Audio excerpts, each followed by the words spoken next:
So everybody makes a mistake or two in life, right?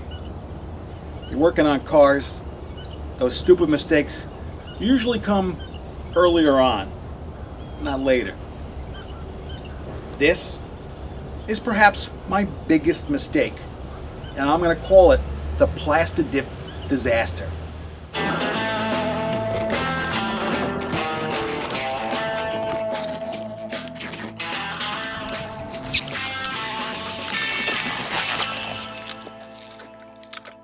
Now don't get me wrong, dip is cool stuff if you do it the right way. If you make mistakes, it could be a headache.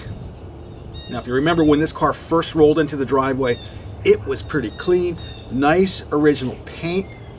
I didn't want to mess it up, I didn't want to destroy it, so I was attracted to dip products because they're non-destructive. They don't eat into the real paint, they sit on top of the surface, and if you do it right, you can peel it off pretty easily. The problem was, I didn't do it right. Here are some of the things that I did wrong. The first, I mixed a custom color. I wanted that battleship gray Jeep color. There was no chart made up for it, and I just winged it. It was pretty far off. It looked kind of okay when it was in a can and I'm mixing it up, but once I sprayed it, it was way too blue. I was going for battleship gray. My buddy dubbed it blueberry haze. You know, that kind of smoky, light color on top of a blueberry. It didn't look good. Second problem, I sprayed it too thin. The first day I sprayed, I got good coverage. It was pretty smooth. It looked okay. Color was weird, but I thought, okay, I'm going to go back in. I'm going to mix some more up and hit it the next day with another gallon or so. Next day went by, next day went by, next day went by. I didn't do it. I'm at the gas station at night filling up. A guy drives by. Hey, paint that thing! Because it looked like it was in some kind of bad primer. Alright.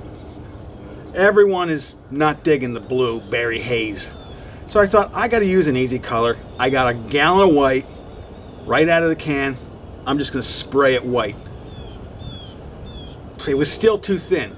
The problem is, if you spray too thin, you can't easily peel it off. You just sit there and pick at it.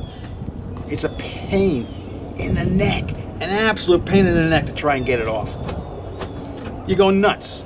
You get blisters on your fingers, literally. The stuff gets underneath your fingernails. It's no picnic, kids.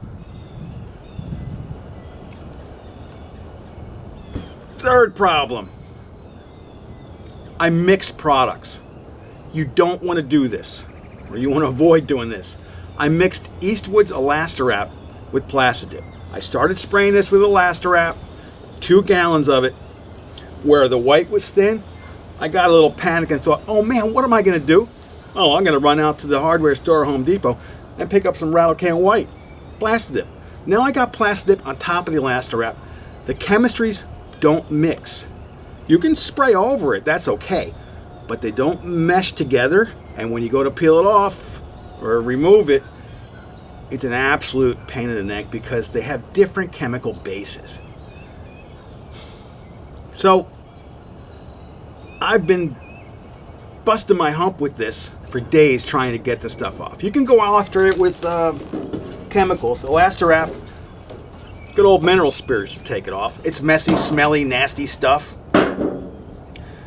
But the way to make it easy to get off is to make sure you've got a heavy coat. So I have some extra sitting around. This is olive drab green, and I've been brushing it over spots to get it thick, let it cure, let it dry for a day or so, and then I can go ahead and peel it off. You see this spot here? I did that with some black that I had, and I'm working on some green stuff in back. Let me show you. So I got this started already. And basically you just like pick at it like that. You get a little bit going like that. And see how I'm just peeling it?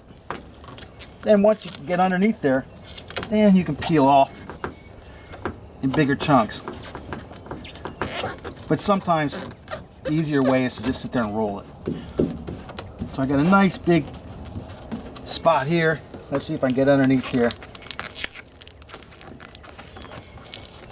Now see underneath? That's the original blue. There's the white and the green on top. If it's all Elastiwrap or all Plastidip, when you apply it, it'll sort of mesh together and make it easier to peel. Still, this is no picnic.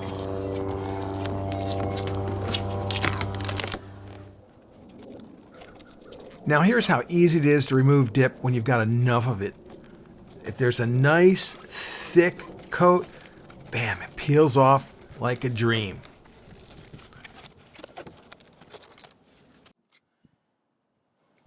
Now that I've got most of the stuff off, I'm going after the residual with mineral spirits. It's nasty stuff. The gloves that I'm wearing are not sufficient. I can feel and smell that mineral spirits getting through the gloves, so I got to go look for a heavier pair of gloves to use. But another few hours of work, hopefully I'll be done, I don't know, maybe half a day. And I'll follow up with another video that shows the finished results. You can see that Slambo is back to its normal, stock, original color. Thanks for watching as always. If you haven't subscribed, hit that subscribe button. If you like this, hit the like button. Catch you down the road.